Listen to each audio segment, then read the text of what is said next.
ఇక డీటెయిల్స్ చూస్తే దేశంలో ఏ రాష్ట్రంలో లేని విధంగా కళ్యాణ్ లక్ష్మి షాదీ ముబారక్ పథకాన్ని ప్రవేశపెట్టి నిరుపేద కుటుంబాలకు ముఖ్యమంత్రి కేసీఆర్ అండగా నిలుస్తున్నారని పెద్దపల్లి జిల్లా రామగుండం ఎమ్మెల్యే కోరుకంటి చందర్ అన్నారు.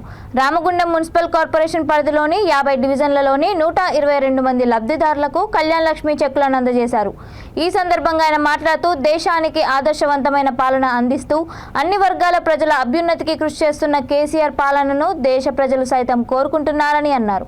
నియోజకవర్గ పరిధిలో ఇప్పటి వరకు సుమారు 8,000 మంది కళ్యాణ్ లక్ష్మి షాదీ ముబారక్ లబ్ధిదారులకు చెక్కులను అందించామని అన్నారు. ప్రతి ఇంటికి సంక్షేమం, ప్రతి ముఖంలో ఆనందం సీఎం లక్ష్యమని, అందుకోసం వచ్చే ఎన్నికల్లో బీఆర్ఎస్ పార్టీని ఆదరించి కేసీఆర్కు అండగా నిలవాలని కోరారు.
చెట్ల పంపిణీ కార్యక్రమానికి ఇల్లు కట్టి చూడు, పెళ్లి చేసి చూడు. ఎవరికైనా కూడా ఒక పెళ్లి చేయాలంటే ఎంతో కష్టాలు, ఎన్నో ఇబ్బందులు, అనేక అప్పులు, అనేక బాధలతో పెళ్లి చేస్తూ ఉంటారు.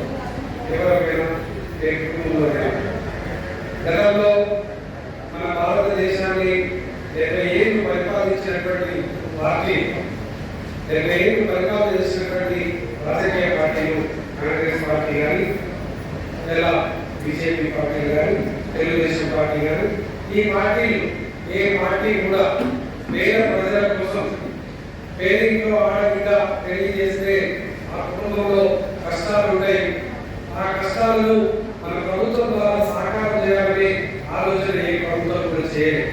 మన కేసీఆర్ గారు మాత్రమే పేరింటి ఆడపిల్లలకు వెళ్ళి కష్టం పేదవారు కబడ్డీ రంగాలలో ఆడపిల్లలకు ఉంటే అమ్ముకునేటువంటి రాష్ట్రం గతంలో ఉండేది. కానీ ఆడపిల్లలకు ఉంటే మహాలక్ష్మి పుట్టినటువంటి పరిస్థితికి గౌరవ ముఖ్యమంత్రి కేసీఆర్ గారు తేవడం జరిగింది.